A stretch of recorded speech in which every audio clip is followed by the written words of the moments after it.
Good evening, comrades. Thank you for joining us on this really hot day. We appreciate you coming along to talk about education and our history. So we're looking tonight at two programs of the old Communist Party of Great Britain.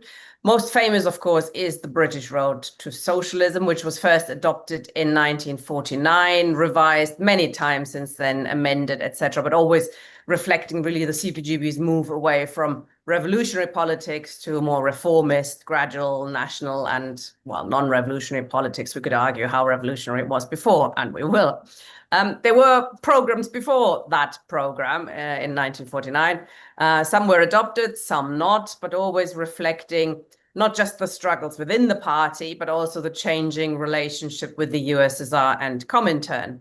Tonight, we're looking at two important draft programs. Mike Macnair will start to look at the 1924 draft program to Comintern, which is what it was called, which was adopted not as a party program, but as I understand it, as a short-term electoral program. And then Lawrence Parker will look at the 1939 draft, which reflects, again, the changing position of the CPGB in the run-up to World War II, but also the influence of the SPD's Erfurt program, and perhaps surprisingly, even the influence of Karl Kautsky on those who wrote the draft. So that'd be an interesting aspect to look at as well. So we're starting with Mike. We're doing it chronologically. Half an hour, both of them each, and then we can open up for questions and comments from the floor. Over to you, Mike. Hi, thanks, Tina. This is the draft program of CPGB to Comintern, published in Communist Review in June 1924, Vol 5, number 2. It's available on the Marxist Internet Archive. It's a little bit complex to find it because what you have to do is go into the Comintern and then from the Comintern to the sections of the Comintern. And then when you get into the CPGB, you will find a list, among other things, a list of the programmatic documents. This text was framed by the discussion of program at the Fourth Congress of Comintern in 1922. And that is also influenced. There's a document which Lawrence has sent me, but I can't remember off the top of my head where the link is, which is called the Symposium on the Question of Program, which is a PDF of a book. And the book, the Symposium on the Question of Program, has essentially got the 1919 new program of the Russian Communist Party, plus the drafts for the Comintern's program produced by, and for their own programs, produced by the KPD and the Bulgarian Communist Party, plus a couple of Lenin texts. The character of this, there's a significant shift from the programs of the Second International, including actually the RSDLP program. And the shift is that there's substantial elaboration of the theoretical and historical development of capitalism in general, and of imperialism and so on. And that's highly substantially elaborated relative to the actual substantive demands. There's also a very substantial element of conjunctural analysis, particularly in relation to the war, the Treaty of Versailles, the consequences of the war, the Treaty of Versailles. And there was a debate at the Fourth Congress about, quote, transitional demands, which are sometimes also called immediate demands, and sometimes also called the minimum program. The line of Bukharin in this debate was that transitional demands didn't belong in the program, or minimum demands, whatever, immediate demands didn't belong in the program of the party, but should instead be separated off in a document called an action program. and the action program should be liable to revision every 2 weeks or thereabouts in response to what was immediately concerning the masses. The counter line to this, which was offered by Thalheimer, German, on behalf of the German party, was that this would license any sort of opportunism, and what was necessary was to incorporate transitional demands in the main program and tie them to the general principles of the party. The result of this debate, which is um, uh, the result of this debate, which one can find in, well, it is actually online, but this is John Riddell's Towards the United Front, the proceedings, the verbatim account of the proceedings of the Fourth Congress. It isn't in the older document, Theses, Resolutions, and Manifestos of the Fourth Congresses, First Four Congresses of the Comintern. Yeah. Instead of having it, we had the introductions from Bukharin, from Thalheimer, and from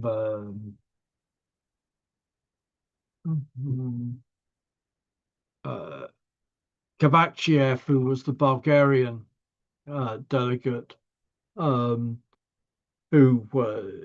is sort of slightly lost to history because he's replaced by other people.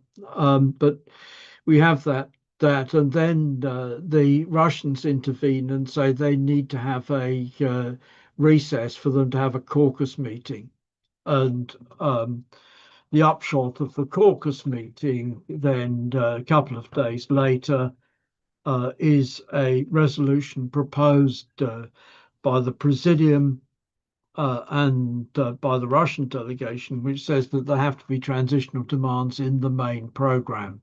So that in essence, Bukharin's line on this question has been temporarily squashed. I say temporarily squashed because the draft program of the Fifth Congress, which is still a draft, and the actual program adopted by the Sixth Congress goes back to Bukharin's original line in relation to this question. Okay, so the consequence of this in the first place is that, as I said, the draft program of the CPGB to Comintern has a large section which is actually just lifted from, well, not exactly lifted, but adapted from the Comintern materials, and which winds up with a set of demands which are Comintern demands. This is at the subhead, the historic crisis of capitalism and the struggle towards communism. Oh, I'm sorry, I have to just answer the door.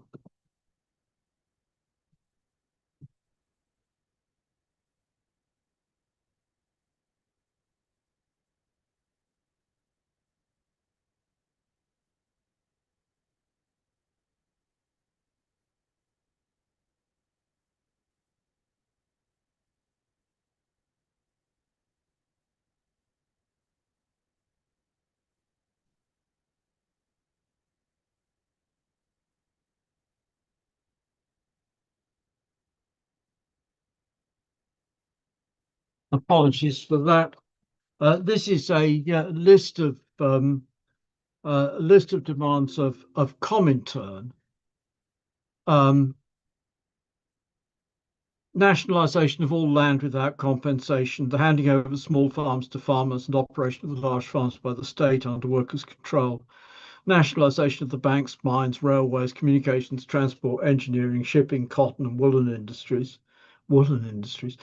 disarm the bourgeoisie and arm the proletariat, the creation of a proletarian army, navy and civil guard, the abolition of capitalist law courts and the establishment of workers' tribunals, the monopoly of foreign trade, nationalisation of distributive trades and fusion with co-ops which had become state distributive organs, state monopoly of the press, annulment of state debts with allowance to small investors, nationalisation of all building and housing property except small property owned by small tenants. I think that's almost certainly a English mistranslation in 1924 of the original German. Rents to be payable to the state, separation of church and state, nationalisation of all day schools and universities, school leaving age to raise to 18, with equal opportunities for all the children to fullest secular, technical, and political education, liberation of the colonies held in military subjection, India, Egypt, etc., and support of colonies liberated against imperialism, whether the liberated countries are proletarian states or not. The question of their proletarian character being determined by the social relations within them, recognition and alliance of the proletarian republic with the USSR. So then, having had that, then we get program of the British section of the Communist International, which contains a fairly long discussion of British development and also a bit of stuff about relations between Britain and its empire, the difficulties. Interestingly told, it's a bit sort of that America is struggling with Britain for possession of her colonies, Canada, Australia, and New Zealand, by financial and economic penetration. And British imperialism has been and is the mortal enemy of the social revolution. So now the Communist Party proposes the revolutionary action of the working class, and we get essentially the same list of demands that was the list of capitalist demands, of Comintern demands, with the addition of confiscation of all fortunes over £5,000, and in Britain, abolition of the poor law, state responsibility for the aged over 60, the unfit widows, etc., free medical service, um,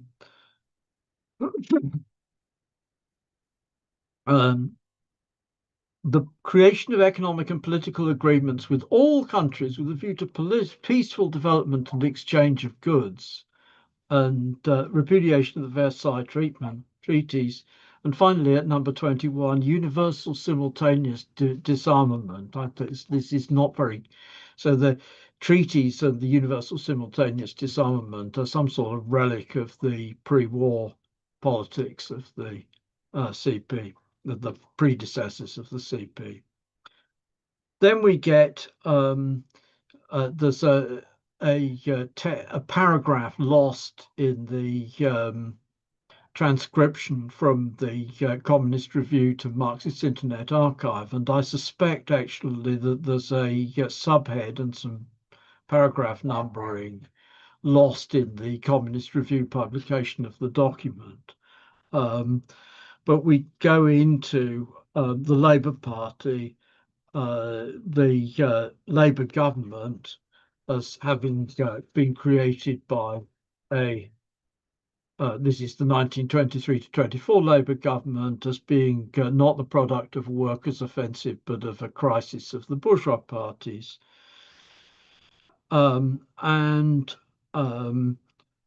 Then at paragraph 17, we actually get another program of immediate demands. Nationalisation without compensation of mines and railways, workers' control, application of the capital levy to all incomes over 5,000. This is a wealth tax which existed at the time.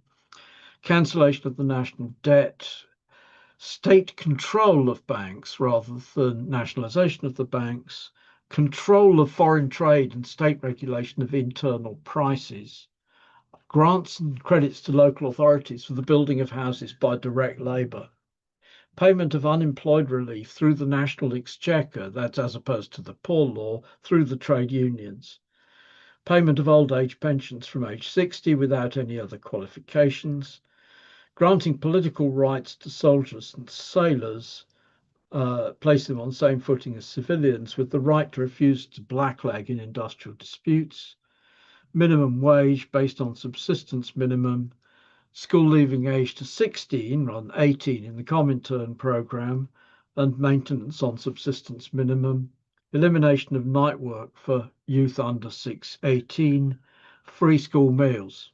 So this is much more, this program for the Labour government is a much more economistic and less sharply revolutionary program. I should have mentioned in the general program the abolition for the CPGB, the abolition of the monarchy and all hereditary titles. Then step 3, there's mass class struggles, and we get yet a third level of action program, which is for the trade unions, industrial unions, workshop and factory committees, Federation of Industrial Unions with binding power, Joint Council of Unions, Workers' Parties and Cooperatives. This is another way of expressing Soviets for United Action in all campaigns and struggles, reinforcement of the trades councils by district committees and factory committees, creation of a General Council of Workers' Co-ops, Consumers Co-ops, and CWS drawn from the National Conference. Every worker to be a cooperator. So that, in essence, my point here is that this text is characterized by, on the one hand, stuff which is characteristic of the Comintern and the elaboration of analysis of the political situation and of the conjuncture and the large theoretical content of it. This is a product of the Comintern's conception, and it's strengthened, in fact, by Bukharin's later arguments that the program is essentially an element for the instrument for the education of the party membership in theoretical principles.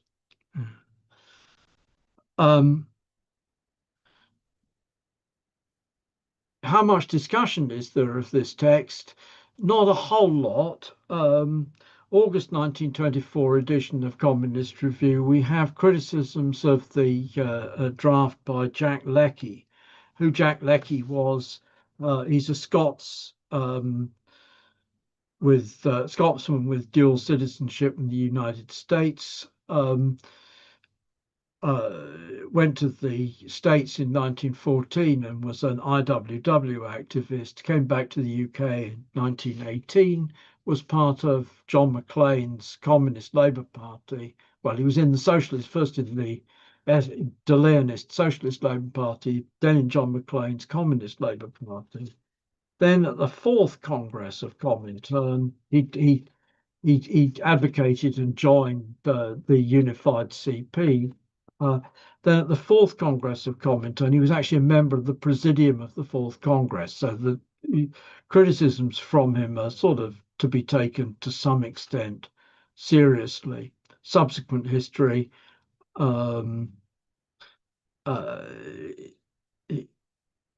he worked for the Comintern in Berlin for a period of time, and in 1925 came back to Britain for various activities.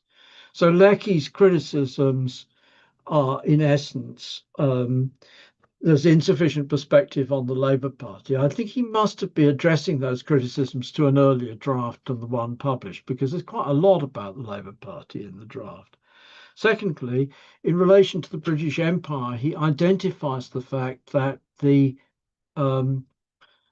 even if the colonies are given independence, which the white colonies to a considerable extent had already attained independence, as in practice became clear in 1929,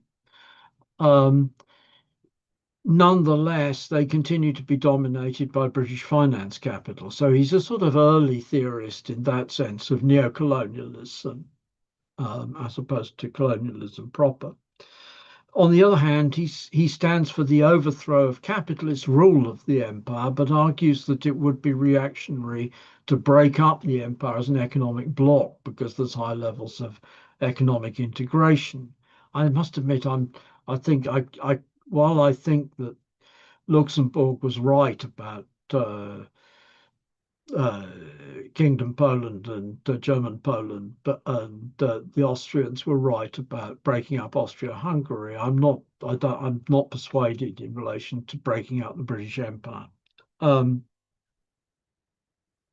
the and finally, that there needs to be a program of immediate demands, which there is. It's just that there are three separate ones following Bukharin's approach of action programs. Um, in the same issue, W. Solomon from Northwest, I don't know whether that's Northwest London or the Northwest altogether, says the program is too long, needs to be written in clearer language so that it can be understood by any worker, and radically simplified, which of course is a story which we've heard uh, more recently. I make three general points. The first, as I said, the excessive amount of historical and conjunctural analysis is a product of the new norms of the Comintern in constructing programs. In point of fact, within the discussion at the Fourth Congress of Comintern, there was internal critiques of the excessive length, in particular of the German draft, um, and the need to be more concrete. So this is something, as I said, which has grown out. It has the consequence that the draft is obsolete by the late 90s. Even if they'd gone on to adopt it, it's obsolete by the late 1920s. And the same is, which is something which Jack Conrad has said about the British Road, that each iteration of the British Road has too much conjunctural analysis of what's the immediate situation, and in consequence is obsolete almost as soon as it's published. Secondly, the dictatorship of the proletariat is conceptualized simply as Soviets. As I said, the abolition of the monarchy is number 16 in the General Party program, abolition of the monarchy and of titles of honor, but not formally. Um, the abolition of the House of Lords as such as an institution of parliament isn't there. Arm the proletariat, disarm the bourgeoisie. I've said before in relation to this in Fourth Congress of it's from the Fourth Congress of the Comintern. The problem with it is that it is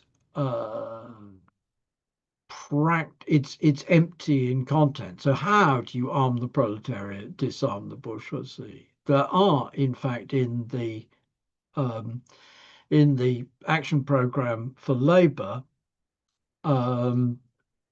the um, uh, uh, demand for political rights for soldiers and police officers, political and trade union rights for soldiers and police officers, which is an important element in arming the proletariat and disarming the bourgeoisie. In fact, however, the three the program of the Comintern, the program of CPGB, the action program for Labour, the action program for trade unions, there are inconsistencies among these, and they're not inconsistencies which are just sort of toning down or omissions. Uh, so this layering of it's already Bukharin's proposal about how the program should work, but the layering of the British program produces a level of inconsistency which is quite problematical. And I think that's all I'm going to say about it. We may come back to the question of how far the demand for Soviets is an adequate way of expressing the question of the dictatorship of the proletariat. That's it. Thank you, Mike. Yes, I think we might get to that in the discussion. Thank you. Lawrence, over to you for your introduction. Okay, thanks, Tina. I suppose I'm going to follow on from Mike somewhat in the sense I'm briefly just going to talk about before we get to the 1939 draft program, just a brief, very potted history of the CPGB's efforts on programs after the 1924 one that Mike has talked about. Um, I think you would have to say, if you were going to characterize it, or when I look at it, the CPGB, the confusion and the problematic nature of the CPGB's programs followed on after um, the 1924 draft. When the CPGB was in the Labour Party in the mid 1920s, fighting to stay inside the Labour Party, fighting to differentiate itself from the Labour, the pro-British state Labour left, as it was then. When it was doing that, it had something called the Left Wing Programme, which is a specific programme that it pitched at Labour Party members in the 1920s. That did actually encompass what we would probably understand as some more minimum kind of demands, in the sense that quite a lot of the demands in the left wing program, what it was actually trying to do was it had to differentiate the CPGB from the pro-state Labour Party and the pro-state Labour left. And so there was a number of demands in there about the abolition of the monarchy, democratic rights for soldiers and sailors, etc., that were precisely designed to do that, perform that process of differentiation. And the CPGB did have some success with this kind of program in its conceptions, when James Maxton and Arthur Cook were in also found themselves in opposition to the Labour right in the late 1920s. It was kind of apparent that it was the anti-British state, anti-monarchist kind of left-wing program that had won influence over them in their own document from 1928.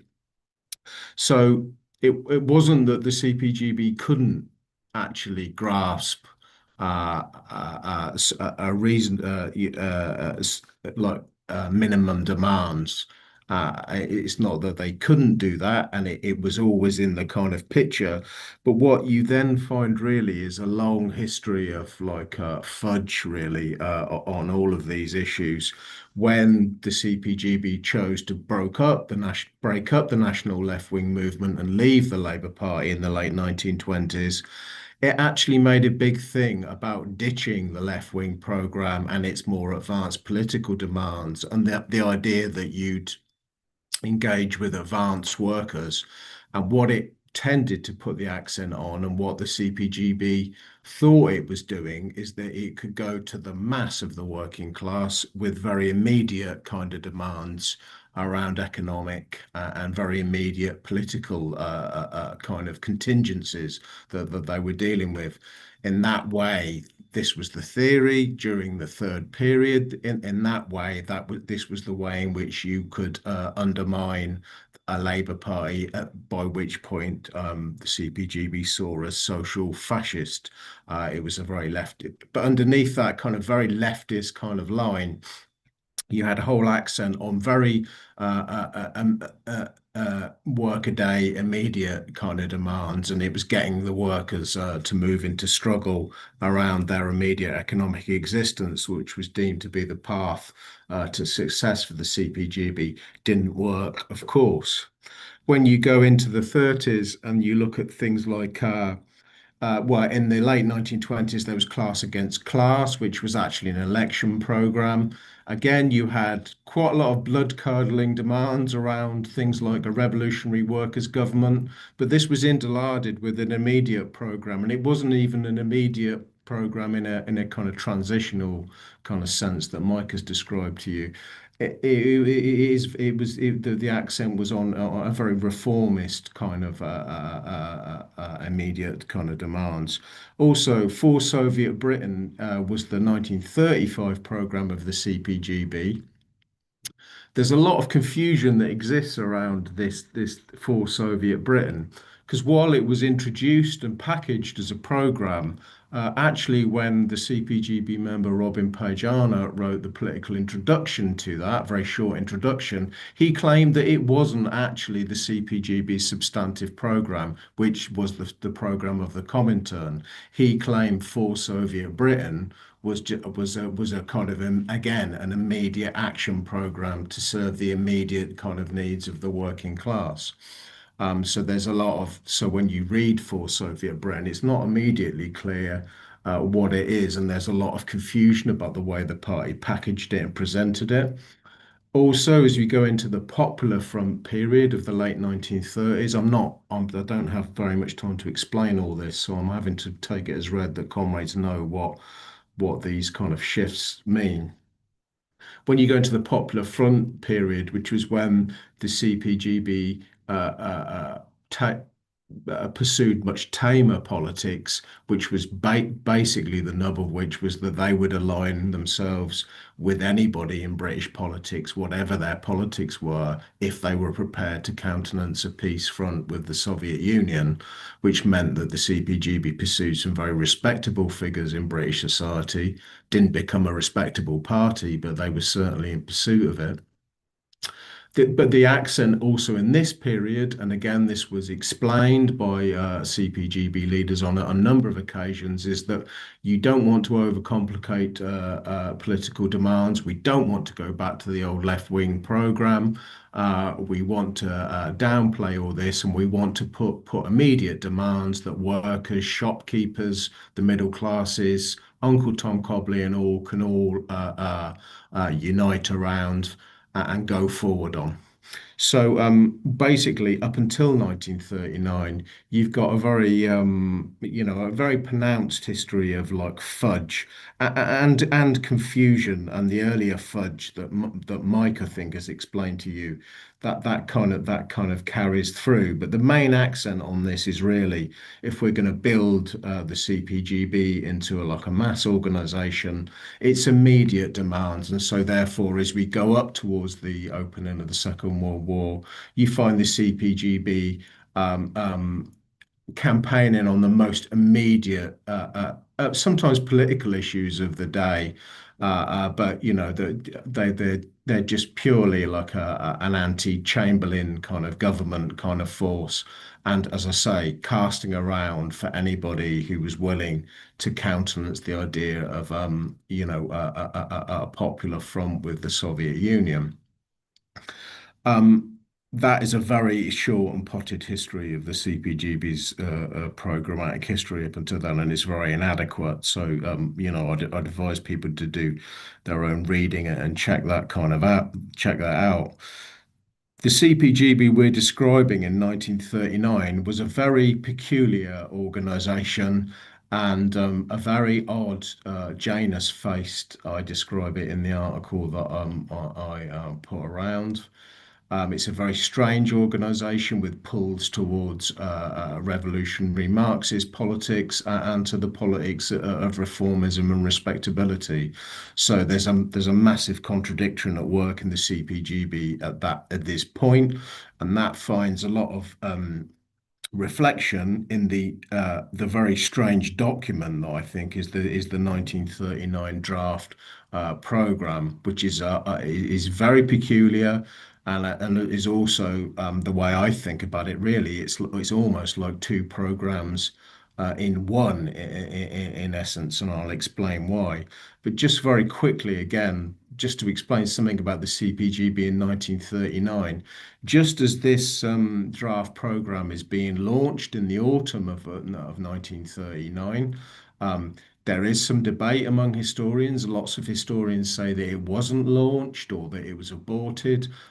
This program was launched. There was a 17-part article in the Daily Worker that introduced the program. There was also a pamphlet which sold thousands of copies amongst party members. And also it was pitched for the 1939 Congress, which was cancelled, and the CPGB said that this was because of dislocation due to the war and the fact that they couldn't find a Congress hall. I don't know how true that is. What I think is more likely, I don't think once this program had been launched, while this program was being launched, the CPGB itself was undergoing a huge shift in its terms of its kind of war line. When the war was first announced, um, when the war was first announced, the CPGB called for the removal of the Chamberlain government, but they looked forward to a progressive kind of war, and they were willing to support an anti-fascist war at least, and that's why they called for the removal of the Chamberlain government, because for all intents and purposes, the CPGB found Chamberlain's government, or characterised Chamberlain's government, particularly as the years went on, particularly into 1940 as well, as a kind of incipient kind of fascist kind of government itself. So that was the initial reaction. And Harry Pollitt wrote a very famous pamphlet called "How to Win the War," which kind of emphasised these themes of turning the war against Nazi Germany into a progressive war. Um, uh, but then, unfortunately, for the comrades who'd written all this stuff and argued this stuff, the Soviet Union suddenly signs the Non-Aggression Pact with Nazi Germany in autumn 1939. And as soon as the Soviet Union signed that Non-Aggression Pact, it characterizes the Second World War as an imperialist war and as one that cannot be supported. So basically, the CPGB had to change its line. The change of line was overseen by its ideological leader, Rajani Palm Dutt. Pollitt was removed and sacked as General Secretary because he carried on and arguing the old line about a progressive kind of pursuing a progressive anti-fascist war. The editor of the Daily Worker, J.R. Campbell, John Ross Campbell, he was sacked. And also Willie Gallagher, the party's only MP at that point from West Fife in Scotland, he also disagreed with the change of line that the war was imperialist, but it was deemed to be too embarrassing to have your party's only MP as being against your line, and he was actually allowed to effectively hide his opposition, whereas actually Pollitt and Campbell had to write humiliating mea culpas apologies in the party press. So this is the CPGB. The CPGB is in a degree of turmoil at the top of the organization. However, the CPGB, the amazing thing about the CPGB in 1939 was that this didn't manifest itself in large-scale splits. And even though Dutt removed Pollitt as the leader of the CPGB, he made it very difficult for any alternative general secretary to appear in Pollitt's place. So there were elements of kind of continuity. But yeah, this was an organization that was very in turmoil. But it did launch the draft program, but it did also abandon the draft program, although you can see the influence of the draft program appear from its later work in things like the People's Convention, which I don't need to have time to go into. The program itself was a very, as I say, a very, very strange document, in the sense that there was part of this document, the 1939 draft, which the CPGB, when it wrote about it and it introduced it in its theoretical magazines, Robin Page Arnott in particular, he recommended the study of various documents that the CPGB had studied, he said, to write the program. And it's a familiar kind of list, manifesto of the Communist Party, also the Erfurt program of the German SPD, and which he said which he recommended as being used for many years as a model by parties in other countries of Europe. And he also recommended the Erfurt influenced 1903 program of Russian social democracy that Lenin was involved in. But we also have we also have we also have even more clearer documentation from Palm Dutt's wife. She was called Sam Pikala Dutt, and she wrote to Harry Pollitt about Harry Pollitt didn't like the program, and she wrote to him about what had gone on, and she said. She basically argued to Pollitt that the draft was a compromise between two different conceptions, a more political program and also a more immediate program. And the program itself was a compromise and it had two different elements.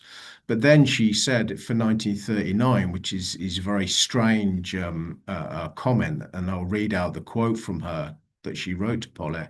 She says, "As you will remember, I spoke of a short, simple, business-like document of not more than 7,500 words, something like the old Erfurt program or the Russian program, but of 1903, putting forward our demands in all spheres and preceded by a concise, up-to-date argument, including explanation of the party. This is to be accompanied later," she wrote, "by an extremely popularly written commentary or explanatory booklet similar to Kautsky's Class Struggle, 1892, or Bukharin's ABC of Communism, 1920. So this is a very peculiar. In 1939, the show trials have occurred in the Soviet Union. Both Kautsky is long a despised figure in terms of the Russian Bolshevism as it developed under Stalinism. Kautsky became an unperson, and the influence on influence of German social democracy on the Russian Bolsheviks was missing from Stalin's history of the Bolsheviks, which had just appeared in English. So that the German influence, the influence of Erfurt, the influence of the minimum maximum program had all been written out. Bukharin is somebody who'd been shot as a traitor to the Soviet Union. He really was an unperson. So these weren't things that obviously Pikala Dutt would voice in public. But what she's actually saying is that these people and these works were influencing the draft program of the CPGB in 1939, which when you read it, is obvious. That's very obvious from that kind of draft. What you have here is a kind of subterranean intellectual history of the CPGB, in which a lot of the figures involved in the CPGB, very obviously, as Mike alluded to as well, they grew up under the Second International, and it's clear from reading between the lines that Palm Dutt was rather a fan of Kautsky in the same way that Lenin was a fan of Kautsky, and Palm Dutt even used the same phrase as Lenin, that he liked Kautsky when he was a Marxist. Similarly, obviously, Pikala Dutt doesn't believe that Bukharin's a traitor, which would have been an amazing thing for her to say in public, but this was in private to Pollitt, who wouldn't obviously have breathed a word of this anyway. But how then did the old Erfurt program that you've talked about in this series, how did that actually manifest itself in the 1939 draft? Well, what the actual Erfurt program followed, it followed Engels's kind of advice in his 1891 writings on the old Erfurt program, where Engels argued that the kind of I'm paraphrasing, the crown of democratic demands, fighting the working class, fighting for democratic demands, was the demand for a democratic republic. The CPGB draft 1939. The CPGB advocated the replacement of the existing political system, but what it argued for, what it called a workers' democratic republic, establishing local and district council of delegates, and it was also there was also a sense in the 1939 draft that only the working class could win the battle for democracy, and it was only the proletariat that could ensure democratic rights. And there was also lots of other passages to do with this that I could go through, which I'm not going to read out. And Robin Page-Arnott argued that this section of the 1939 draft showed how the British workers fought and won their democratic rights, but were not able as yet to carry that democratic struggle to complete success. And so there was a lot of writing in the CPGB in this period. Pakala Dutt and Page-Arnott both wrote about Chartism, and that's where a lot of this kind of this emphasis on the working class fighting and being the herald of democratic struggles. This is where this stuff comes from. So you would think from that everything's kind of hunky dory, wouldn't you? And this is all, isn't this wonderful? Well, not really, I have to say, because this is where you begin to come up against both the reality of the draft, the confused draft program, and the reality of the CPGB itself. First of all, within the draft program, also, it was Pakala Dutt she'd broached the idea of something more immediate to lie alongside the democratic parts of the draft program, and she wanted to have what she called mass agitational kind of demands alongside the more democratic demands. And therefore, what you find is that then in this more immediate mass agitational kind of section of the draft program, you find that the democratic rights that the CPGB had rightly talked about in other parts of the program, these had all been filleted out and boiled down into things that are much more simplistic. And so basically, the way the draft, so in this part of the draft program, it's the old kind of story about very incremental short-term demands that would incrementally develop working class consciousness rather than developing working class consciousness through winning the battle for democracy. And you find so in all these sections, you find all when the way the Communist Party put it, it said the Communist Party puts forward, this is the way Robin Page-Arnott, he said, the Communist Party puts forward immediate demands as the basis of common struggle now. These demands are something which everyone can fight for right away. In the course of this struggle, the people will be mobilized to overcome the resistance of the monopoly capitalists, and in this way, the working class will be strengthened for the further advance to socialism. And the crown of this immediate part of the program was not the Workers' Democratic Republic, which you'd found in an earlier section of the program. It was demands simply for a Labour government. So that effectively you have two programs in one section. You've got this very kind of almost romantic image of the working class winning the battle for democracy. In the other, it's just a heap of mass agitational demands that you can the crown of which is a reformist kind of Labour government.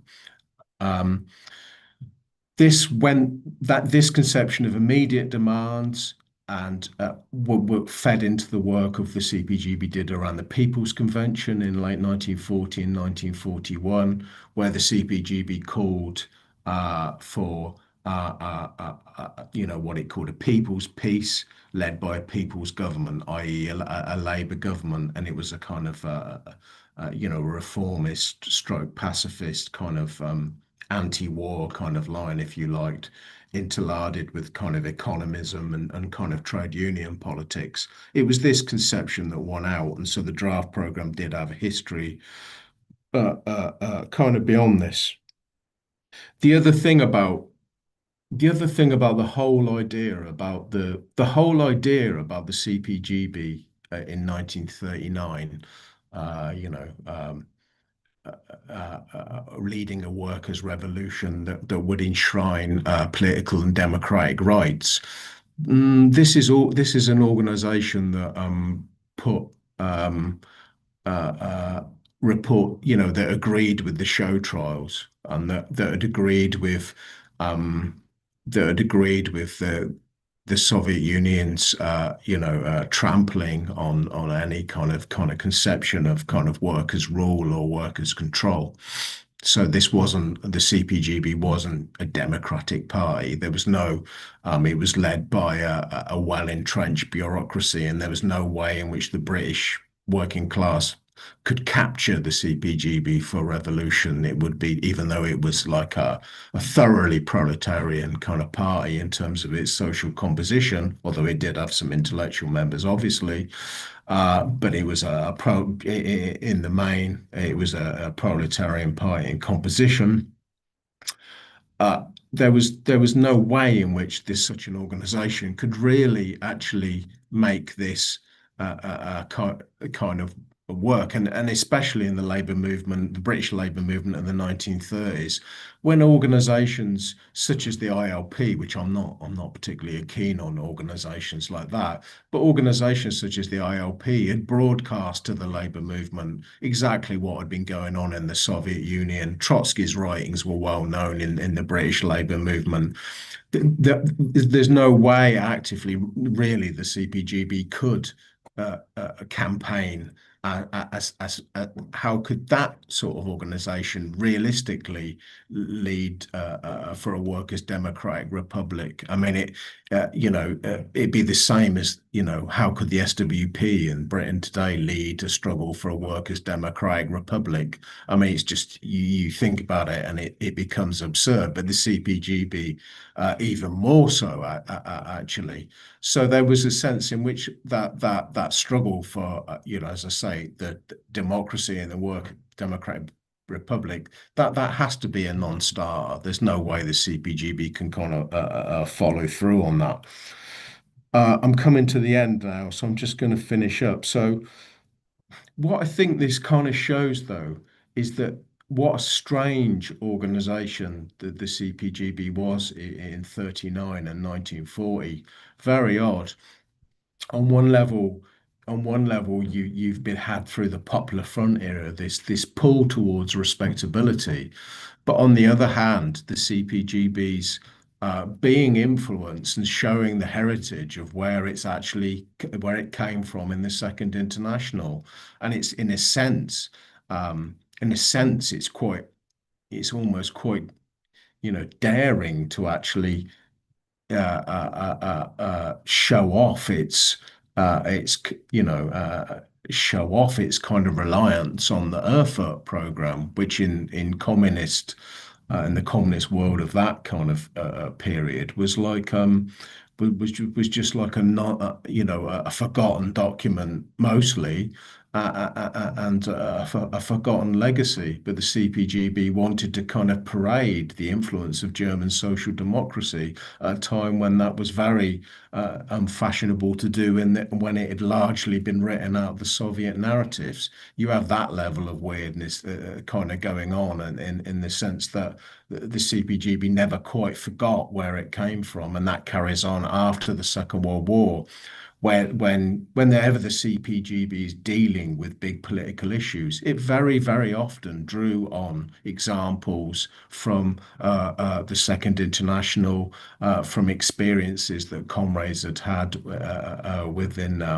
Hyman's kind of various organizations, the Social Democratic Federation. It was an organization that looked back to William Morris, etc., etc., etc. There was always this. So yeah, whenever, if you look at the way the CPGB dealt with the fallout of 1956, Khrushchev's denunciation of Stalin and the invasion of Hungary, it went back to these, and it went back to this history of the Second International. As soon as Stalin kind of died, all this stuff kind of mushroomed out back out again into the open, and it's very kind of strange, and it's very kind of weird to kind of see that. The other thing about the CPGB as well is that despite what I'd probably class it as, right centrism, or centrism being in between revolution and reform, but the CPGB definitely erring to the kind of right. That would be my characterization of it in a kind of nutshell. But within that, the CPGB, there were parts of the CPGB's existence that weren't rightist at all when the Second World War started, and the CPGB thought that it was going to come under the eye of the state, which indeed it did, with the banning of the Daily Worker and various kind of state disruptions to it. It planted illegal presses all over London and prepared to go under and prepared for an underground existence. And it was the work that they did was very impressive. You can read all about it in Douglas Hyde's I Believed, which is Douglas Hyde was a kind of a guy who became a Catholic who wrote a book about his experiences under communism in the Communist Party of Great Britain and on the Daily Worker. And actually, the CPGB actually comes out of some of it, not all of it, but some of it quite well. So the CPGB was a very strange organization. And yes, the CPGB was an organization later in the Second World War that once the Soviet Union had entered the war on the side of the Allies and the side of Britain, the CPGB flung itself into support for the imperialist war. Okay, and it was not a great chapter in the party's history, not a particular kind of glorious one.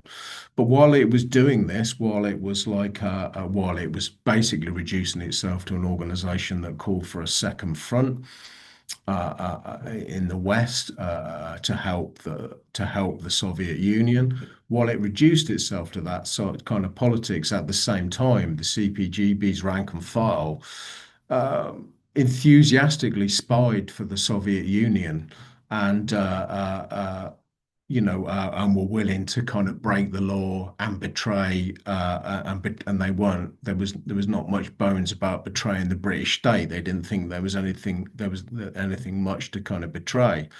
And then you have this very peculiar dynamic later on in the war, where the CPGB pulls in thousands and thousands of people who were basically just fairly low-level supporters of the fairly low-level cheerleaders for the Soviet Union and not particularly communist. Within that period, then you get the CPGB members burying themselves in and feeding back intelligence in numbers and important intelligence back to the Soviet Union. But what I'm trying to get at with this is I'm not trying to put a tick or a cross against kind of any of this in particular. What I'm trying to just show you is what a strange, weird organization I think the CPGB actually was during the Second World War. And you can read a lot of that strangeness. It's almost implied in the 1939 draft program. That's it. Thanks. Brilliant. Thank you very much, Lawrence, and thank you very much, Mike, for two really good introductions on that subject.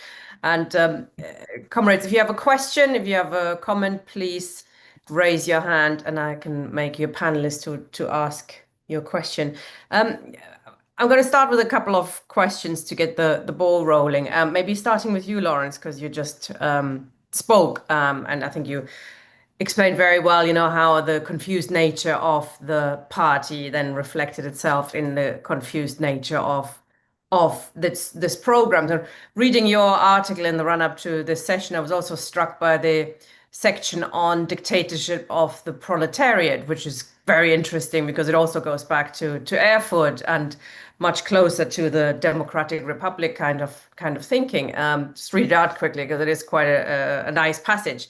He's talking about the new socialist state will be a vast extension of democracy for the overwhelming masses of the people, but it will be a dictatorship against a handful of exploiters.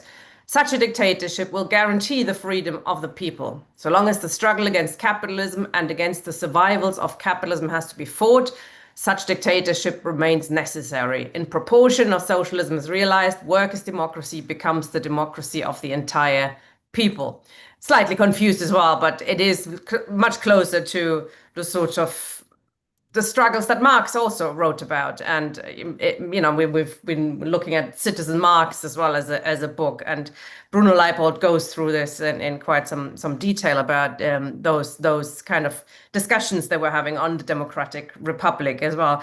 Were there then sort of factional struggles on that question between Erfurtians and those who were, you're looking at the Labour government as a government? Do you think, or is it more like they try to square a circle, or were these factions being fought, these battles fought quite openly? Because there are, as you said, two different aims, isn't it? A Labour government is a different aim to a Democratic Republic of the workers. Not open, not factions in the sense that we would understand a factional centres. It wasn't a hard factional struggle. But what I would say is that there's a submerged tensions when you read, it's actually the woman, Sam Pakala Dutt, who is actually the intellectual powerhouse of this organization, not a husband who's commonly thought, and not Pollitt. Pollitt wasn't an intellectual powerhouse. Pollitt was more your pitched himself as your Lancastrian kind of working class boilermaker. That was his kind of shtick, and didn't pitch himself as a theoretician. But it was a submerged kind of thing. And when you read her letters, which I have done, they're in the CPGB archive, she talks about the way she expresses it is not in a factional kind of sense, but she talks about a tension between theory, the pursuit of ideas, and the ideas which she fed into her husband's books. Rajani Palm wrote long treatises on various kind of things. She says that there's always been a section of the party, a workerist section of the party, that hates all of that and that's anti-intellectual. And she says at one point, our pamphlets are pathetic. They only appeal to 7-year-olds, whereas actually shop girls can actually understand more than this. So there was this submerged intellectual kind of tension, but it wasn't really a factional kind of struggle. But I mean, and it was all in bloody code. All this stuff has to be coded. So in the early 1930s, just about the point in which Kautsky's really is becoming an unperson for the Soviet, when he'd already kind of become that. But when Stalin starts to move against historians, starts to move against anybody who wants to investigate the Second International, Palm Dutt reproduces all this stuff, but then in the editorial in an issue of Labour Monthly, he'll put positive references into Kautsky.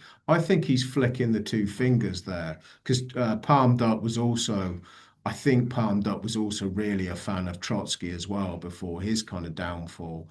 Now, it's not that Palm Dutt was like a public opponent of any of this kind of stuff, because he wasn't. Actually, you'd have to say, very sadly, and Pakala Dutt and Pollitt, they were toadies about Stalin. They weren't. But from Palm Dutt and Pakala Dutt, I get a sense in which they never threw off their Second International heritage, and that they wanted to preserve the best of the movement and the best of what is done, very kind of old-fashioned conceptions, which is almost impossible under Stalinism. So not really factions, but we're talking about submerged things, and you have to like dig all this shit out and spend far too long reading it, like I have, I suppose. But yeah. Makes for a good article, though. I recommend comrades read it. It's very entertaining. Mike, to you now, because it was interesting. You've been also and Lawrence, we've both been talking about short-term economistic demands as opposed to political demands, and I mean, can you just describe? I mean, we are, as communists, we're not against economic demands, are we? We want to improve the workers, raise those demands themselves. We don't dismiss demands for higher wages, better working conditions, etc. Is the point that it has to be linked to a maximum program, that it has to be linked to political demands, or are there demands, you think, economic demands that by themselves, if they're so short-termist, do they actually become a problem if it's obsolete next week? How do you see the relationship between, the different parts of our program?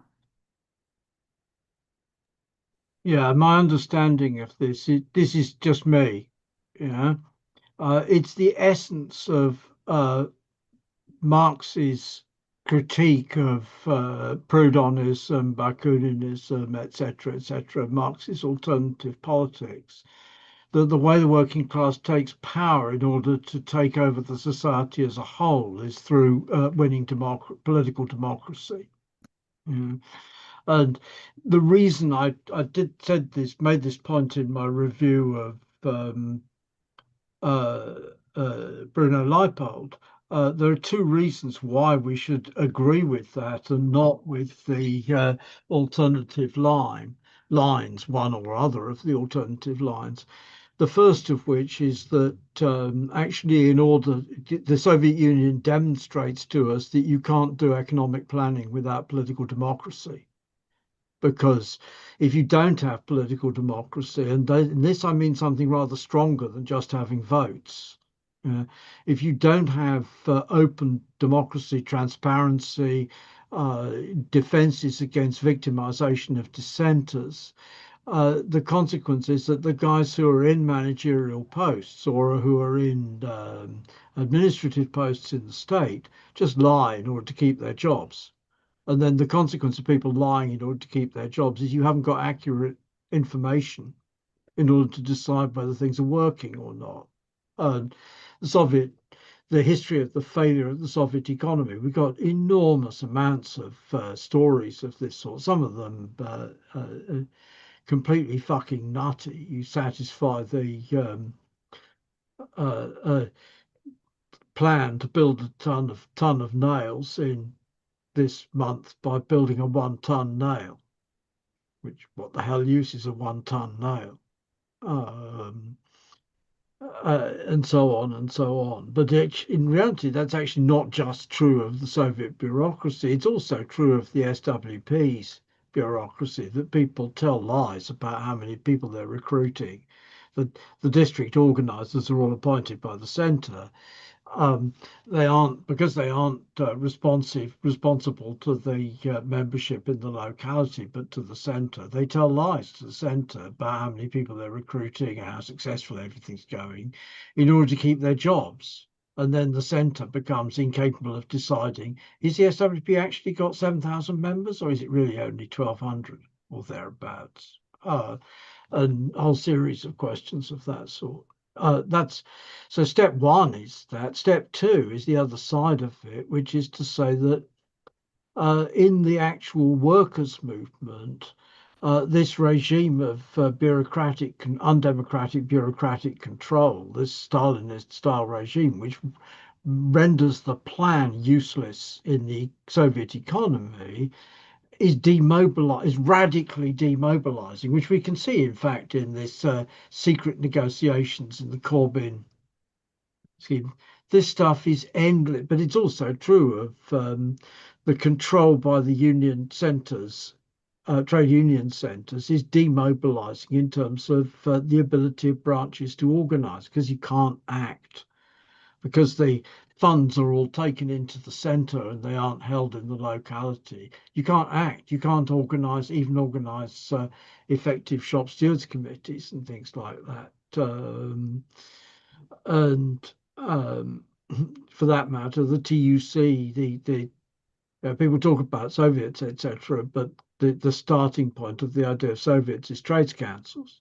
The TUC has shut down the trades councils for all practical purposes by taking strong central bureaucratic control. And the result is, although the TUC theoretically wants there to be trades councils in every town, in reality, what's the fucking point of setting up a trades council if you can't do anything with that which the apparatus doesn't agree to? You can't mobilize without political. So the political democracy stuff comes first. And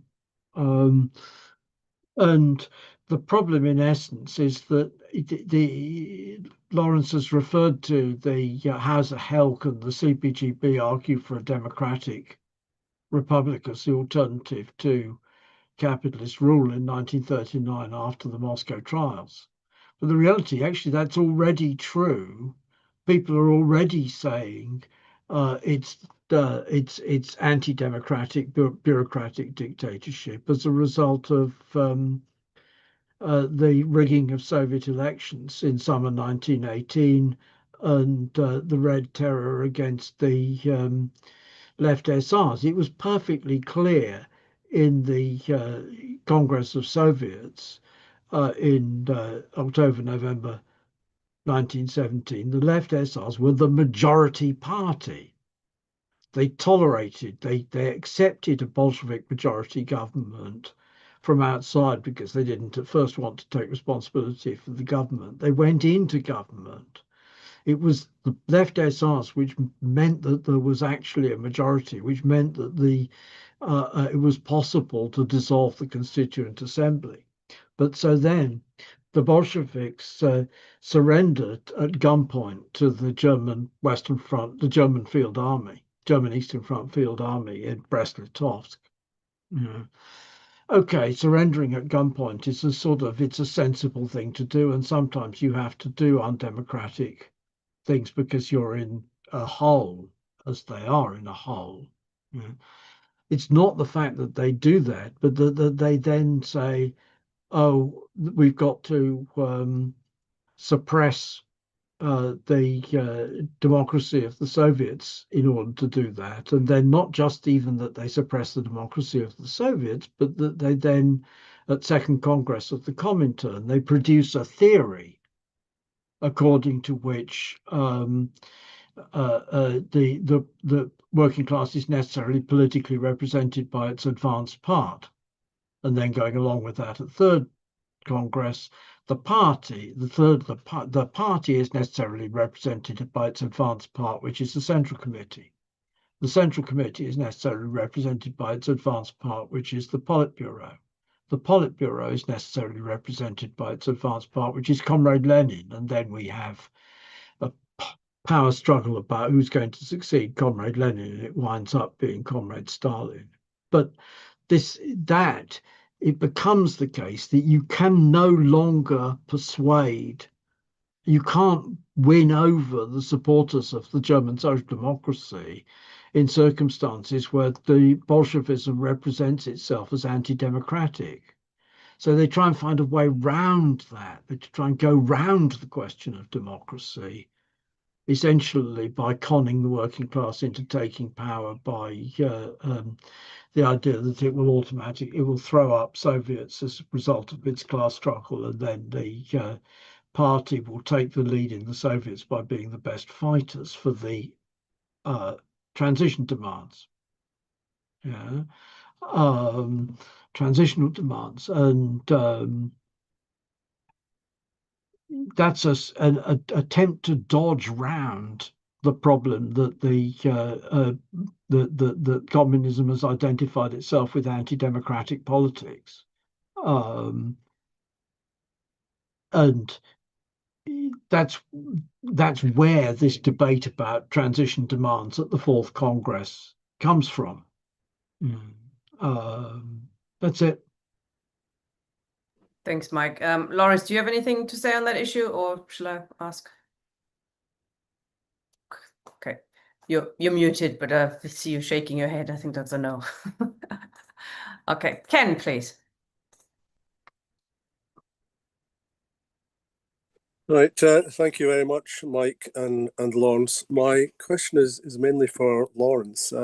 Lawrence, towards the end of your presentation, you mentioned the undemocratic nature of the 1939 party. To what extent did the members of the party speak out against that, write against it, attempt to organize against it? Did a significant number of them leave the party? And if they did so, did they try to form other groups, or did they join other organizations? And how did the composition and membership of the CPGB evolve post 1939, and how had that changed by the time the end of the war came? So, thank you. Thanks, Ken. Do you want to answer that, Lawrence? Yeah. In terms of the undemocratic nature of the party in 1939, well, did members organise against it or argue against it? Not particularly. You can find there was a CPGB journal in the late 1930s called, I think it was called Discussion, and you can read some bits and pieces in there, but there was no like factions in the CPGB. The era of the unofficial factions really was in the post-war kind of period, which is when these unofficial groupings inside the CPGB really mushroomed. I think what when it did become, but what when all this stuff did become apparent, and that was a lot later, I think, in 1956, because in 1956 the complaints, the Khrushchev's critique of Stalin unleashed a kind of tidal wave of complaints inside the CPGB, some of which are reasonable, some of which were kind of like attacks on stuff like democratic kind of centralism. But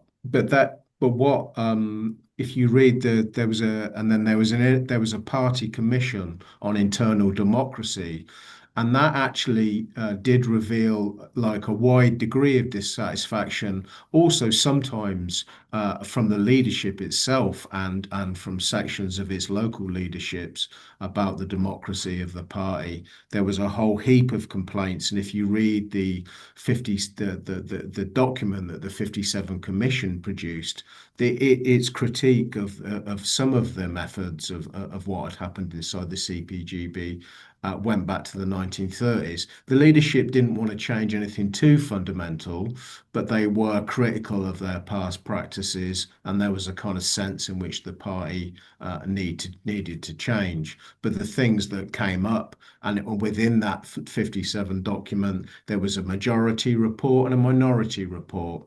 Both the majority and the minority report, and the people who expressed reservations brought up a great deal. One of the things that was criticised like very deeply, for example, was the practice of the recommended list, where you have, in, as you'd probably know, Ken, in left organizations, the sitting leadership will always give a recommended kind of list. And actually, what was kind of interesting about this debate is the CPGB had used that in a very closed fashion, where the leadership would you have a slate of candidates, and you can only vote for the slate of candidates. That the leadership, you have to renounce the slate as a whole. The CPGB leadership had run that in the 30s. And that was very that was criticised and widely, denounced. But they tried different panel systems, regional systems, voting for single members. The CPGB tried pretty much all of them, like down the years.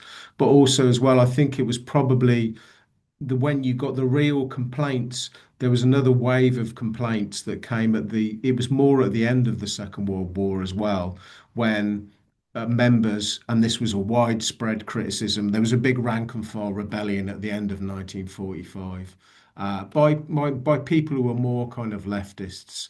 They complained about the dilution of communists inside the organization. But one of the big complaints in 1945 and the 1945 Congress was the way that the leadership just announced policy on the hoof without any pretense of discussion. And the big thing that was criticised was the fact that as the Labour Party was about to win the general election a few months before, the CPGB was still campaigning for a coalition with Churchill. And the mechanisms of that are also the mechanisms by which the party dealt with Earl Browder and what had happened in the American Party. Earl Browder had this kind of theory, which came to be known as Browderism, that because the Soviet Union was in alliance with Roosevelt and Churchill, you could actually replicate that in your home countries, and you didn't really need a communist party. You just needed an association. That was really that caused when the CPGB started to inflict this line on the daily worker, and they called Browder like Lenin in 1944. That was the headline of one of the articles, which is kind of fairly laughable.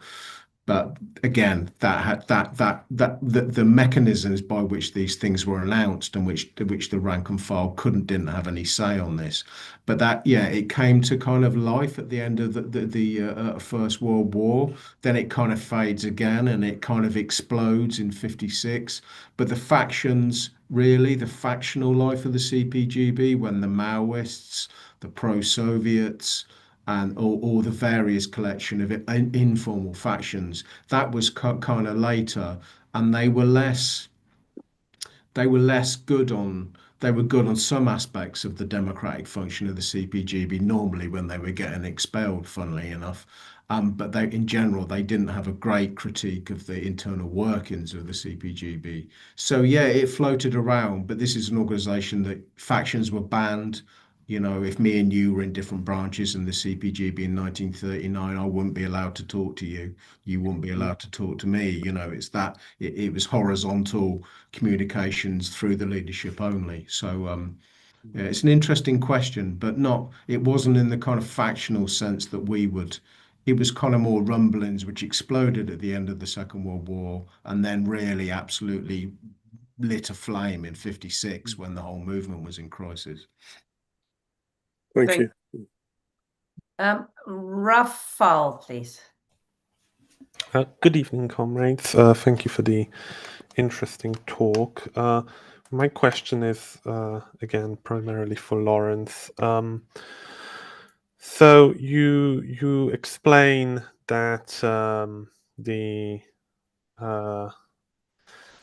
1939 program has these sort of two souls in it, contradictory. One, this sort of Erfurtian-inspired program of demands, and then one that's this reformist conception. And not to unduly extend the topic of the discussion to post-war, but how do you see that developing then in the subsequent programs in 49 and 51? Do you see basically the British Threat Socialism as the latter reformist conception fully winning out and the Erfurtian being abandoned, or is there still some trace of that Second International heritage in the subsequent programs of the CPGB? Thank you. Thanks, Rafal. I think you could both answer that if you want, but who wants that? Okay, I can start. Well, I'm quite happy, yeah, quite happy for Mike to talk as well. Yeah, yeah. Two souls is a good way of putting it, Rafael, actually. But yeah, I see the Labour Party one as winning out, but and I don't. The positive references in the more theoretical kind of life of the CPGB to the old Second International, that the Second International gets more and more kind of talked about, the kind of older like Palm Duck got, and the more at odds he became with the he kind of fell out really with the not publicly, of course, with Palm Duck because nothing was done in public, but he kind of fell out with the leadership as it evolved through the 1960s, and he wasn't very keen on the CPGB distancing itself from the Soviet Union. But he wrote a very interesting book towards the end of his life called The Internationale, which I think was in '63. Uh, I mean, and actually, in some ways, it is very interesting, and it's a very well written. And then before people start throwing things at me for that, there was quite a lot of people who admired it who weren't of his ilk. Eric Hobsbawm reviewed it very positively, the Internationale book. But the Internationale goes back to that, and it looks and it tries to deal with this question of the Second International. So intellectually, the Second International, it continued as a kind of subterranean kind of existence that it already kind of had. In terms of the program, I think it's the reformist, labourist kind of conception that wins out. But I think it wins out for a very specific reason, which I haven't really talked about. The British road to socialism, as it was conceived in 51, was really a way in which the CPGB could be of use to the Soviet Union. And what I mean by that is by the late 1940s and 50s, Stalin and the CPSU were not interested in the British Revolution whatsoever. But what the CPGB's two MPs and the group of crypto-communist Labour MPs had done in the 45 government, what they'd actually done very usefully for Stalin and the Soviet leadership was to voice the foreign policy concerns of the Soviet Union in capitalism's second 11 and in the houses of parliament and in the corridors of power. And so that even though it was a very modest kind of thing, there's a way in which the CPGB could be useful to the Soviet Union. And so the British road to socialism, with its kind of conceptualism of a kind of a Labour government friendly to the Soviet Union under the friendly guidance of a group of communists. That was all theorizing really what had actually happened and the way the CPGB had been useful to the Soviet Union. This had started in the mid-30s when they'd entered the party secretly in some numbers, basically to campaign for the Popular Front inside the Labour Party. So that's why it won out, because it was practically useful. The kind of tragedy of this is, even though the British road to socialism wielded a lot of influence for many, many years on the Labour left, to this day, really, um, the actual practical part of that program was a dead letter by 1951 because the pro-Soviet Labour MPs had been dealt with by Attlee, and the CPGB didn't have any MPs after 1951, and the Labour Independent Group of Pritt and others that they'd all lost their seats and gone out of existence pretty much. So that was the tragedy of the BRS. It was dead as soon as it was written in 51. It was relaunched after that election 51 where that block had unraveled. But that's why it won, really. It wasn't, I don't think the British road to socialism won out because of any great theoretical kind of conception, because it doesn't have a great theoretical conception. But what it was trying to rationalize, what would be useful to the Soviet Union and how could the CPGB be useful if it wasn't leading a British revolution. That's what it was trying. It was a reformist program to deal with that. That's why it won, not because of any highfalutin ideals. That's my interpretation of it. Others may have a different one. Mike, do you want to say something on it? Also, it's interesting as you touch upon. Lawrence, that it does remain actually quite important. And you look at Corbyn and his program, it is a version of the British road to socialism. It's national, it's within the state, etc. It is an extension of what's been going on in the CPGB for some time. Sorry, Mike. Yeah, no, I was just going to make actually the point you've just made, Tina. That Sorry. Lawrence, you said that it's dead in the water as a strategy for the CPGB to actually influence Labour, but actually CPGB does succeed in the old CP does succeed in influencing the Labour left with the BRS conceptions all the way through. It influences the not exactly Bevan, but it influences. There's a whole sort of pro-Soviet wing of the Labour left, which the dear me, Lawrence, the Pabloite, there's a wing of the Trotskyist movement which capitulates in 1954 and goes to work with the in the Labour Party to work with the guys who were influenced by the CP. Whereas Healy was keen on more, well, Bevan in particular, but Healy was keen on the anti-Soviet wing of the Labour left. Healy, you get the strange thing that the Healy organisation, as of 1953, was actually part of the right wing of the Trotskyist movement, which was keen on third campism and anti-Soviet, but then the splits in the Communist Party in 1956 lead them to take an opportunistic turn and recruit a whole load of workers and intellectuals out of the people who split from the CP as a result of Hungary in 1956. And the result is that the SLL shifts sharply politically to the left on the Soviet question and on anti-imperialism and stuff like that.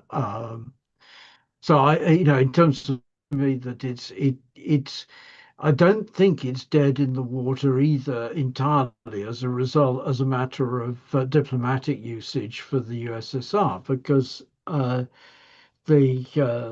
CND, etc., it didn't win, but it was sufficiently capable of being embarrassing to the British government. Okay, the CP doesn't actually succeed in retaining MPs, but that's the logic of the BRS, because why the hell do you, if the BRS basically says what we're aiming for is a left Labour government, which will then be succeeded by a more left Labour government, what the fuck's the point of the CPGB? What we need is a strong Labour left, is the natural conclusion out of that, and the conclusion which was quite widely drawn way back again 70s, 1976, the New British Road. One of the guys who I was a trot at the time, was working with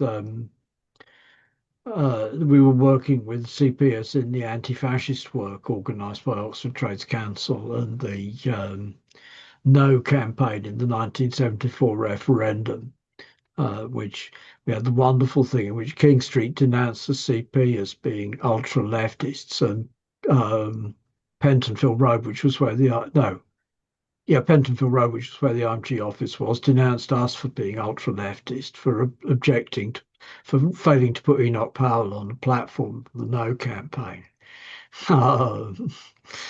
But this guy broke over the 1976 New British Road. I'm not sure why the New British Road was seen as being particularly objectionable, but then why don't you go to some left organisation? He said, well, no, if I'm going to be in a reformist organisation, I should be in a big one. I'd go and join the Labour Party. And I think a lot of people did that, not over the New British Road, but just generally. So the British Road, it has an effect. It's not an effect which is an effect. Either A, it's not a road to revolution, that's clear enough, but B, it's not it's an effect which has some advantages to the Soviet Union, and has some advantages in terms of providing the Labour left with coherent ideology, and also actually in terms of providing the Labour left with an effective striking force in the trade unions, because Bert Ramilson and co organised effectively broad left formations in the trade unions. So I think it's a mistake to suppose it's dead in the water by the time it's adopted, but it is nonetheless. It's not a program for today. Or it's not a program for today. It's not a program for revolution. That's it. Moshe. I have a question which is tangential to what is being discussed. So please ignore it if you think it is a digression, and perhaps we should discuss it in a different meeting. But can you make any comment about the evolution of the position of the Comintern, especially this is directed to Mike, but also eventually towards anti-colonial movements of national liberation and anti-colonial movements in the programmatic corpus of the Comintern. Has there been any shift, and if so, what was it? That's it. Thanks, Moshe. If Mike knows the answer. I think it's a useful point. It is actually all Second Congress, and the Congress of the Peoples of the East, that the Comintern under Lenin adopts the position that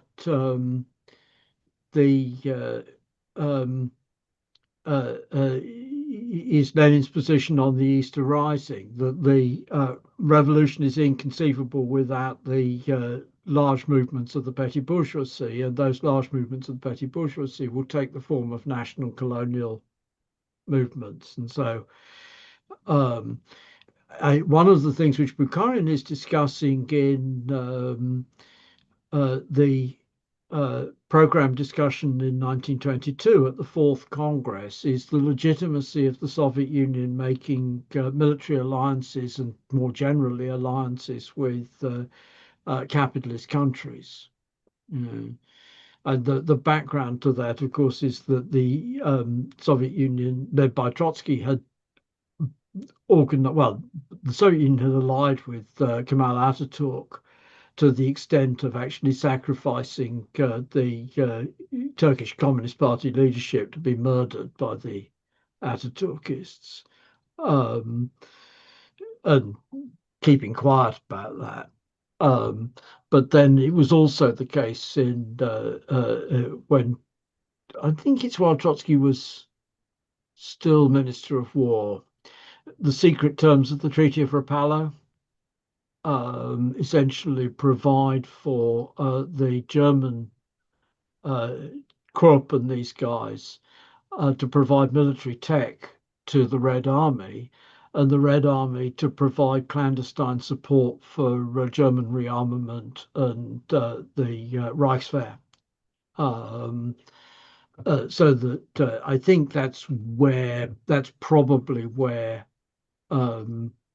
why Bukharin is talking about alliances rather than the Turkish case. I think that's probably what Bukharin is talking about in terms of alliances with bourgeois countries. But the commitment to the victory of the anti-colonial movement and that very sharp line, that's already, as I say, it's in the Congress of the Peoples of the East, it's in Second Congress of Comintern theses on the national colonial question. There's another set of theses on the national colonial question, Third Congress. It's also in the 21 conditions. It's obligatory on which in reality, if you ask the question, what's the real program of the communist parties?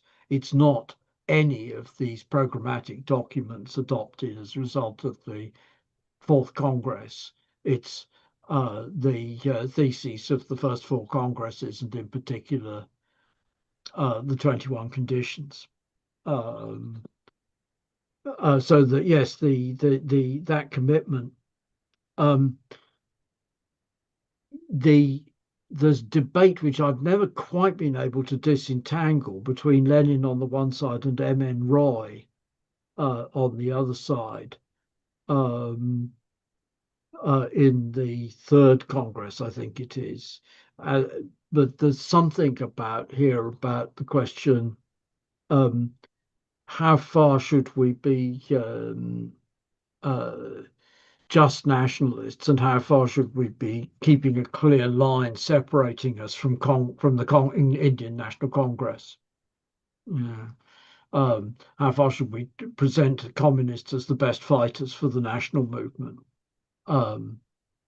That's also part of Lecky's criticisms of the 1924 draft program, that he says the 1924 draft program fails to take account of the extent to which, once the nationalists have achieved national independence from the British Empire, the subordination to finance capital, British finance capital, is just part of the general subordination to finance capital in general, and therefore, Lecky suggests, in this situation, once the political independence has been achieved, the workers' movement should be pushing towards class against class line, and not continuing to pursue a national unity policy. This, of course, again is linked into the debate which is beginning at this period in 1924, and it sort of runs and becomes a big deal in 1927. Are the Chinese communists right to go into entry in the Kuomintang? No.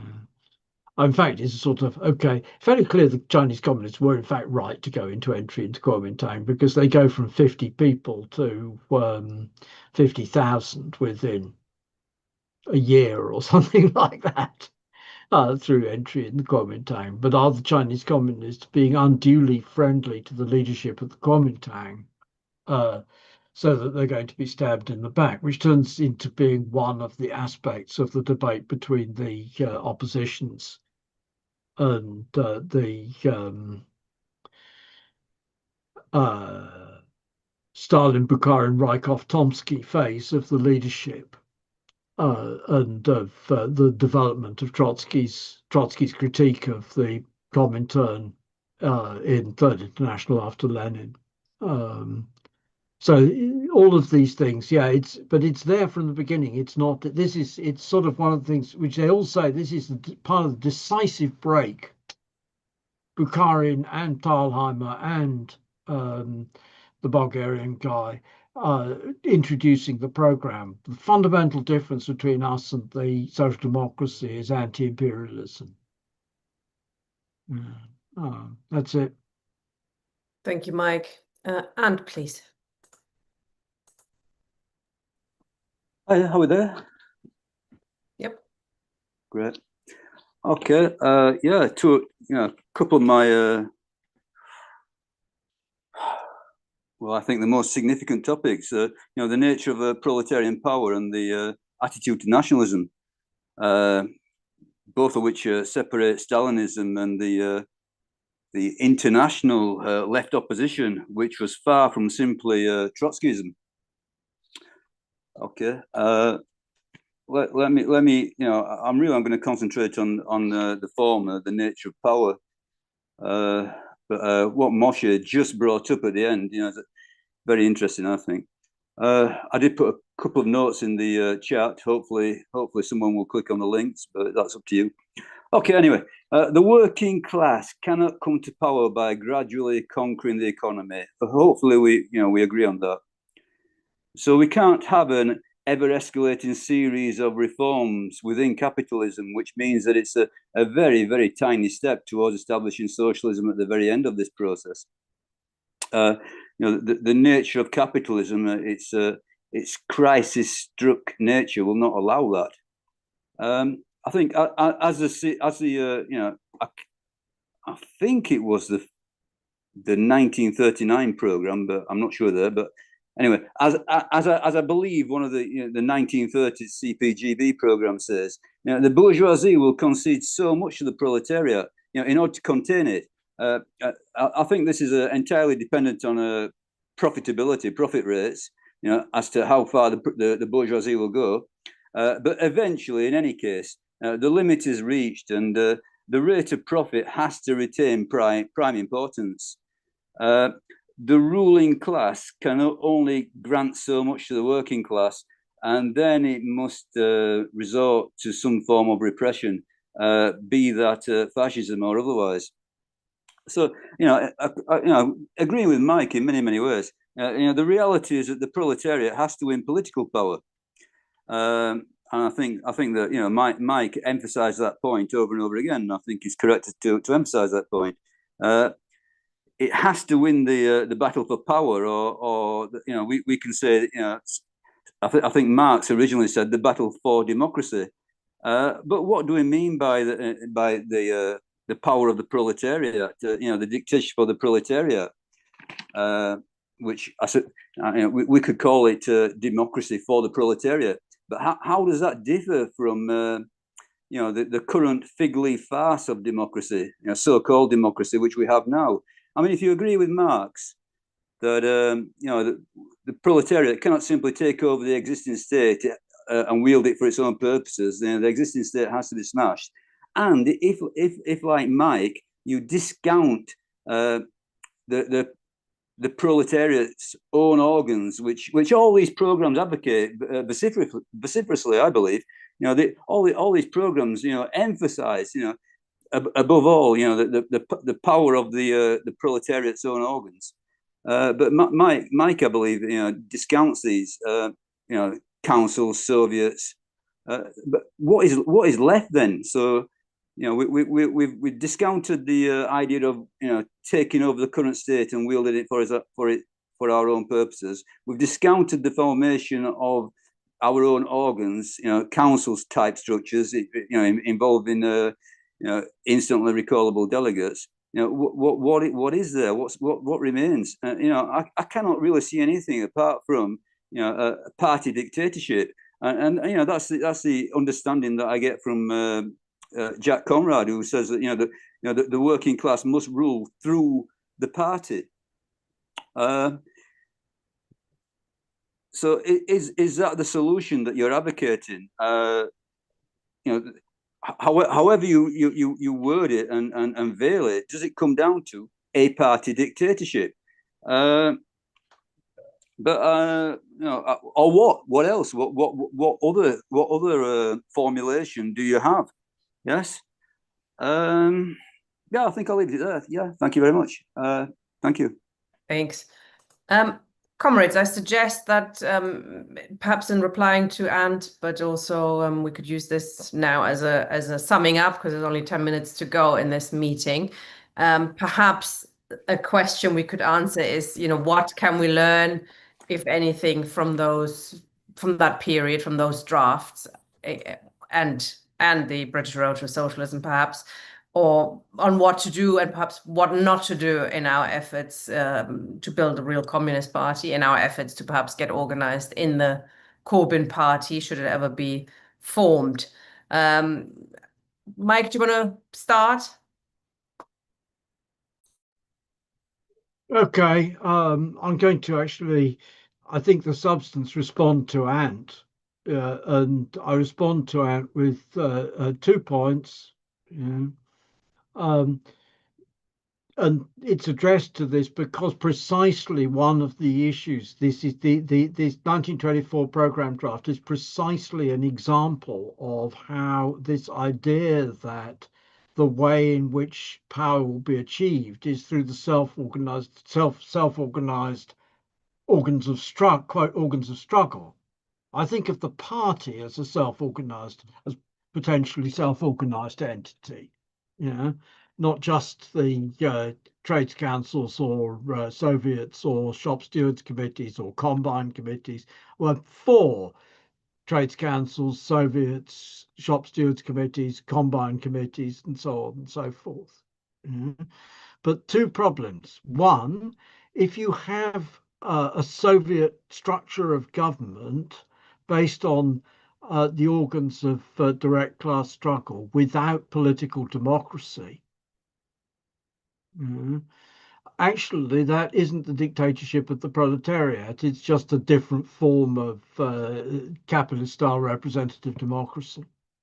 And that we can see actually with what happened to the Russian Soviets. But we can see it equally with the German Räte, the German Workers' Councils in 1919. Yeah. They have workers' councils. They say we have workers' councils without parties. We agreed to have workers' councils without parties. What's the consequence? Consequence is the SPD, because it's the existing mass party of the German working class. It dominates the councils through people with not wearing SPD hats, because it would be wrong to have parties, but wearing hats as this sort of trade union official or that sort of delegate and so on and so forth. And Soviets without parties does not allow the sort of political struggles which took place in 1917. But second observation on that, just more generally, actually, is there any other case other than 1917 in which the existing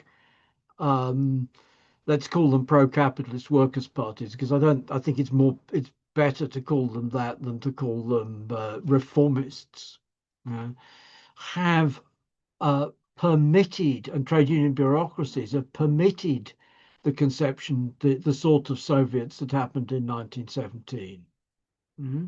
No other instance. And that's already a point which is already made by Trotsky in 1923. The Soviets, he says, are the means by which the party makes a relationship with the broad mass of the class, and the class organizes in order to take decisions for its struggle and so on and so forth. But after the experience of 1917, the right wing of the social democracy is never going to agree to the creation of Soviets in that sense. And he makes exactly the same point in relation to the left in response to the left in Spain in 1931. We have to find some way in which we address the question of common action, united action with freedom of criticism, but it can't be that we fetishize the Soviet form, because actually what you get if you fetishize the Soviet form is Soviets controlled by the bureaucrats, which you got Portugal, 1974-76. We got lots of workers' councils. Chile, cordones industriales, but not a political alternative to the Unidad Popular, because political leadership was in the hands of the Unidad Popular. So, yeah, it's what we pose is the question of the democratic republic as the alternative to, and the point about posing it as the democratic republic is that by posing it as the democratic republic, we can present the question of the character of capitalist rule as a regime of corruption. We can present the question of political. Rafal has referred to people's committees in Korea after the Japanese withdrawal. That's a circumstance where the Red Army enters. And in the same way, actually, you get mass mobilizations in Czechoslovakia in 1948-49. It's not simply the Soviet bureaucracy from it on top imposes Sovietization. Same's true in Korea. There's mass support, anti-colonial support, but it's support for the Communist Party, the existing Communist Party, backed by the Red Army.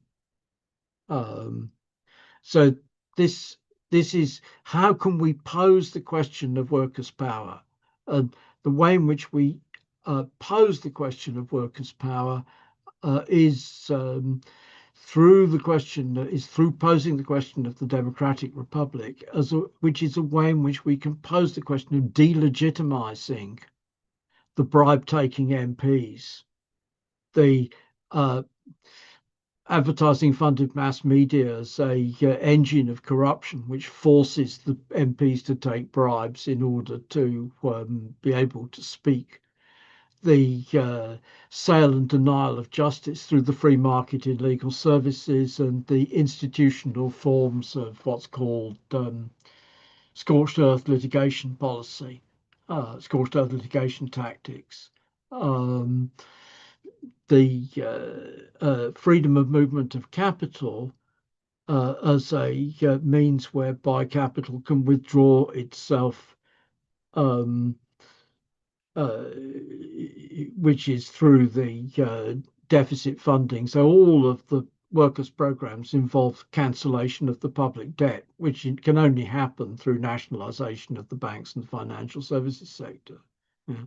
So there's a set of demands which together, plus the militia, plus the right to bear arms, plus democratic rights within the armed forces, etc. These are a set of demands which, taken together, concretize the question of arm the working class, disarm the bourgeoisie, concretize the question of take power away from the bourgeoisie, because the way the bourgeoisie rules is through corruption. It's not through the fact that the parliaments are from geographical representation, or that local government is geographical representation. Because actually, again, the Soviets from 1918 is a system of geographical representation. That's it. Thanks, Mike. Over to you, Lawrence. Yeah, I'll answer. I'll try and answer what we can learn from this period and looking for these types of things. Well, I think the first thing that I'd say is that you have to study these things, and a reason I say that is because the tendency too often is to put a label on things. The CPGB is Stalinist, and therefore that's all you ever need to know about it.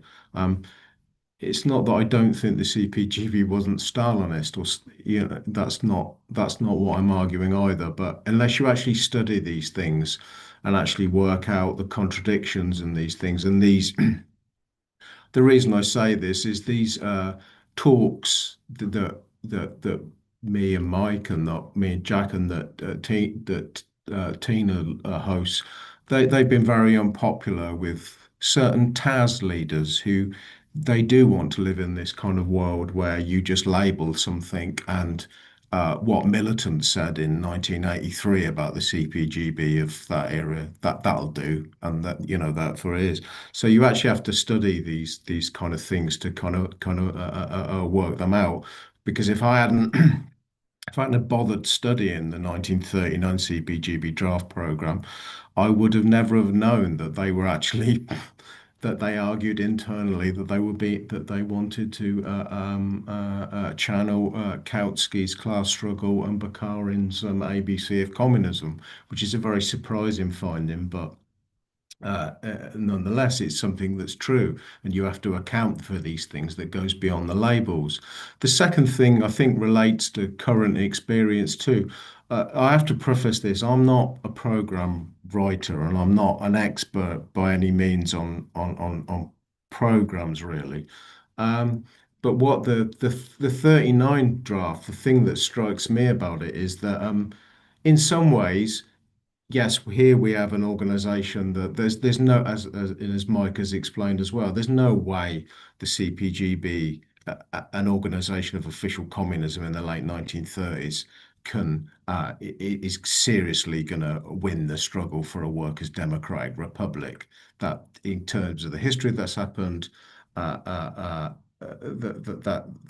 quite absurd. But in some ways, theoretically, the CPGB leaders had done the prep work, and the sources that they read were you have to say, well, if you were looking for historical sources, if you were writing a program and you were looking to learn from history, did the hard yards and went through certain kind of document. They went through Erfurt, they went through the RSDLP of 1903, they went through the Communist Manifesto. They'd done some of the hard yards. But what they'd done also, but then what they kept doing, this is what I get from programs, they keep mixing in contingency all the time. And so you get this other emphasis around the 1939 program about what are we going to do right now? What can we achieve right now?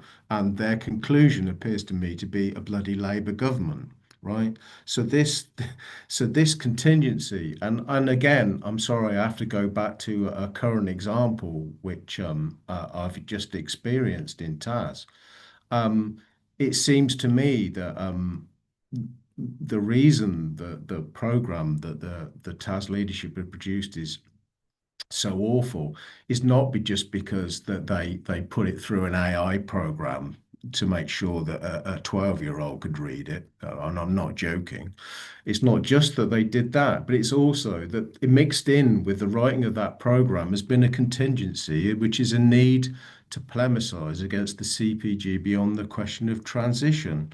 And so therefore the program has almost become like a polemical document to kind of subterraneanly win a battle against the CPGB. And I'm not in favour of debating the transition. I think it's actually been quite interesting, and but I actually think that their program has actually been interlarded with this type of thing, and therefore the types of things that it says about it. The transition. They've put that into the program, and they're concretizing, the immediate measures of socialization, which I just think is absurd. But what's being interlarded with this, it strikes me, is that so then it stops being a strategic document, and then it starts becoming a polemical document. Now there's a sense, and I'm supposing, which programs can cross over into that anyway. That's not unknown, I suppose. But that's what struck me about it. Yeah, the need to actually study history, and then yeah, writing programs. I'd